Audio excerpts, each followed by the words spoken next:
नमस्कार मित्रांनो, ठरलं तर मग या येणाऱ्या काही भागामध्ये जबरदस्त असा ट्विस्ट येणार असून आतापर्यंत आपण असे बघितले, घरामध्ये गणपती बाप्पाच्या स्वागतासाठी डेकोरेशनची मस्त तयारी चाललेली असते आणि गणपती बाप्पाच्या उत्सवात प्रतिमा आत्याची सर्वांना आठवण होत असते। कारण प्रतिमाने गणपती उत्सव आल्यानंतर ती चक्क सुभेदारांच्या घरीच राहायला येत होती आणि घरी आल्यानंतर ती पूजेसाठी खूप काही असे पदार्थ बनवायची आणि त्यानंतर सर्वांना मात्र प्रतिमाची आठवण येते की सायली म्हणत असते की प्रतिमा आत्या इतकं काही करत होत्यात का आणि आपल्या घरी सुद्धा त्या येऊन राहत होत्यात का।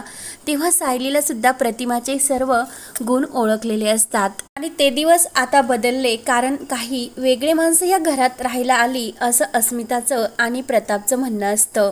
मात्र हा अर्जुन असतो त्याला राग आलेला असतो, कारण सायली घरात आल्याने यांचा असा हा गैरसमज झाला असे अर्जुनला वाटत असते। कारण सायलीच्या प्रत्येक गुणामध्ये अर्जुनला सुद्धा प्रतिमाचे हे गुण दिसून आलेले असतात आणि अर्जुन नकळत हा सायलीच्या प्रेमात पडतच चाललेला असतो।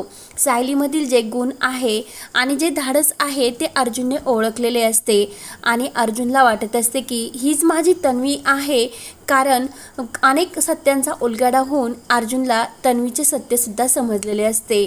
त्यानंतर इकडे सुमन सुद्धा रविराजला आग्रह करत असते की प्रतिमा खरंच गणपती उत्सव आणि गौराई उत्सवात किती धमधडाक्यात तयारी करायच्या, त्यामुळे मला असे वाटते की आपण घरच्या गणपतीपुढे देवाला नमस्कार करून प्रतिमासाठी प्रार्थना करूयात। मला असे वाटते की गणपती बाप्पाच्या उत्सवात प्रतिमा ताई ह्या नक्की घरी येतील, म्हणजे सुमनचे म्हणणे सुद्धा हे खरे होणार असते। प्रियाला मात्र सायलीला त्रास देण्यासाठी हे सुभेदारांच्या घरी जायचे असते, म्हणून ती रविराजला मनवण्याचा प्रयत्न करत असते की काही झाले तरी सायलीला पूर्णाई आजीच्या मनातून उतरण्यासाठी नक्की अर्जुनच्या घरी जावेच लागेल। आणि इकडे रविराज मात्र अर्जुनच्या घरी कोणत्याही सणाला जायला तयार नसतो। तेव्हा मात्र रविराज हा स्पष्ट नकार देतो की सुभेदारांच्या घरी कोणत्याही सणाला जायचे नाही। तेव्हा कुसुमला खूप वाईट वाटते, तर प्रिया ही नाराज होते, कारण सायलीला त्रास देण्यासाठी आणि पूर्णाई आजीच्या प्रेमामध्ये वाढ करण्यासाठी की खरंच प्रिया आपली तन्वी आहे असे पूर्णाई आजीला दाखवून देण्यासाठी प्रियाला तेथे जायचे असते। आणि अर्जुनचे प्रेम आपल्यावर कसे वाढेल, अर्जुन आपल्या प्रेमात कसे पडेल याची प्रियाला ही खात्री असते, म्हणून तिला असे वाटत असते की आता गणपती बाप्पांच्या उत्सवात त्या नेटाने की व्हाईना आपल्याला सुभेदारांच्या घरी जायला भेटेल आणि त्या हट्टाने आपण तेथे जाऊ शकतो आणि बाबासुद्धा काहीच करू शकणार नाही, म्हणून रविराजला कसे तयार करायचं असा हट्ट प्रियाने धरलेला असतो।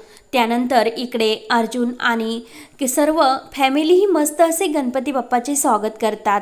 अर्जुन आणि प्रताप अश्विन हे मस्त गणपती घेऊन हे दाराशी आलेले असतात, तर कल्पना, सायली आणि पूर्णाई आजी ह्या खूप छान तयार होऊन गणपती बाप्पाचे स्वागत करतात। त्यानंतर अर्जुन हा खूप छान प्रकारे गणपती बाप्पाची पूजा केल्यानंतर आरती करतो।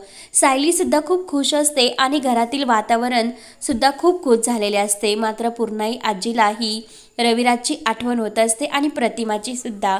तेव्हा सायली ही मनात म्हणत असते की नक्की आता काहीतरी करावे लागेल आणि पूर्णाई आजीला खुश करण्यासाठी दोन्ही कुटुंबाला एकत्र आलेच पाहिजे, म्हणून सायलीने एक मोठा प्लॅन केलेला असतो।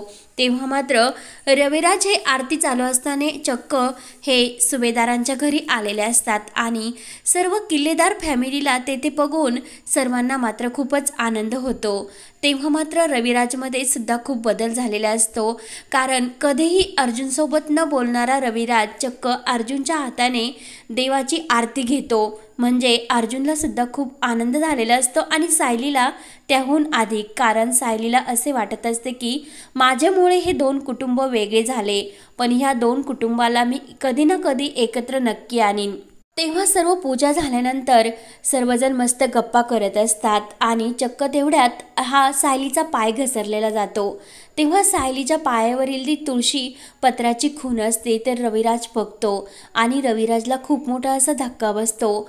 तेव्हा रविराजला आपल्या तन्वीच्या पायावरील ती तुळशी पत्राची खूण आठवते। तेव्हा रविराज म्हणतो की नक्की सायलीच्या पायावर ही खूण कशी असेल, म्हणून रविराज हा विचारात पडलेला असतो। तेव्हा सायली ही रविराज काकांची माफी मागते आणि माझ्यामुळे तुम्ही या कुटुंबात येण्यासाठी नकार देत होतात, प्लीज मला माफ करा, पण माझी काहीही चूक नाही. तेव्हा रविराजा मनात विचारच करत असतो की हीच आपली तन्वी आहे. आणि म्हणजे सायलीने जे गणपती बाप्पासाठी आरती म्हटलेली असते आणि ती आरतीची सेम पूजेची तयारी ही सायलीने प्रतिमासारखी केलेली असते. तेव्हा ते मोदक खाऊन सुद्धा सायलीचे हातचे ते मोदक असतात. तेव्हा रविराजला वाटते की खरंच आपल्या प्रतिमाच्याच हाताची चव या मोदकामध्ये सुद्धा आहे. त्यामुळे नक्की आपली प्रतिमाचे हिचे गुण हे प्रत्यक्ष का सायलीमध्ये दिसतात मला. म्हणून रविराजने सायलीला माफ केलेले असते आणि प्रेमाने सायलीच्या डोक्यावरून हातसुद्धा फिरवलेला असतो. तेव्हा रविराज विचार करतो की नक्की प्रतिमा हीच आपले प्रतिमाचे गुण सायलीमध्ये का दिसतात असे तो विचार करत असतो. त्यानंतर इकडे सायलीच्या पायावरील ती तुळशीपत्राची खूण रविराजने जी पाहिलेली असते तेव्हा प्रियाच्या पायावरती तुळशीपत्राची खूण आहे की नाही हे शोधण्याचा नक्की रविराज प्रयत्न करत असतो. आणि प्रियाचा जो खोटेरडेपणा आहे तो रविराजला हा समजलेला असतो. त्यानंतर इकडे प्रतिमा आपल्या कुटुंबाला वनवन शोधत असते. तिला असे वाटत असते की इतके दिवस मी वनवन भटकते आणि माझे कुटुंब कोणीच मला का भेटत नाही. तेव्हा तिला असे वाटत असते की आता या जीवाला मी कंटाळलेले आहे, कोणीच कसे मला भेटत नाही. म्हणून प्रतिमाला आपले जीवन जगण्याचा सुद्धा कंटाळा आलेला असतो. म्हणून ती जीव देण्याचा सुद्धा प्रयत्न करत असते. मात्र तिला परत सर्व काही आठवते आणि ती परत ही आपली शोधाशोध चालू करत असते. तेव्हा मात्र सायलीने जे पदार्थ बनवलेले असतात आणि मोदक ते सर्व खाऊन सर्वजण खूप संतुष्ट होतात. सर्वजण सायलीचे खूप कौतुक करू लागतात आणि प्रतिमाची चव सायलीच्या हातामध्ये आहे असे सर्वजण म्हणू लागतात. सर्वांना प्रतिमाचे खूप त्यानंतर सर्वजण हे रविराजचे आणि सर्वजण घरी आलेत म्हणून सायलीला खूप आनंद झालेला असतो.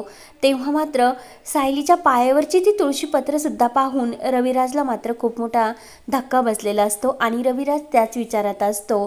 त्यानंतर सायली एका मंदिरात गेलेली असते आणि मंदिरात जात असताना सायलीला अनेक ठिकाणी ह्या प्रतिमाचीच आठवण होत असते. सायली विचार करत असते की खरंच प्रतिमा आत्या हे किती छान तयारी करायच्या आणि प्रतिमा आत्याची तयारी बघून घरातील सर्वांना सुद्धा त्यांची आत्ता सध्या किती आठवण येते. म्हणून सायली ही देवाकडे तेच मागणी करते की आमच्या दोन्ही कुटुंबाचा आनंद आम्हाला परत मिळून दे, म्हणजे आमची प्रतिमा आत्या ही घरी लवकरच येऊन दे.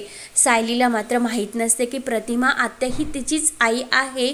पण सायलीला वेळोवेळी दृष्टांत होत असतो की प्रतिमाचेच गुण तिच्यामध्ये दिसत असतात. तेव्हा मात्र सायली ही एका मंदिरात असते आणि सायली मंदिरात असताना तेथे प्रतिमा केल्याचा तिला भास होत असतो. तेव्हा सायली तिचा पाठलाग करत येत असते. तेव्हा पाठलाग करत असताना प्रतिमा एका गाडीजवळ आलेली असते आणि त्या गाडीचा तिला धक्का लागणार म्हणून सायली तिला हाताला धरते आणि तुम्ही का इतक्या जीवाला कंटाळात म्हणून सायली तिच्यावर ओरडते. तर प्रतिमा म्हणत असते की अगं मी माझ्या जीवाला खरंच कंटाळले आहे, कारण बरेच वर्ष झाले माझे कुटुंब एका खूप मोठ्या ॲक्सिडेंटमध्ये गेले आणि आत्तापर्यंत मला कुटुंबातील कोणीच भेटले नाही. वन मी फिरते पण मला कोणी असे भेटण्याचे झाले म्हणून हा जीव नकोशी झाला, म्हणून मी जीवाला वैतागले आणि एकटी अशी मी कुठपर्यंत शोधणार माझ्या कुटुंबाला.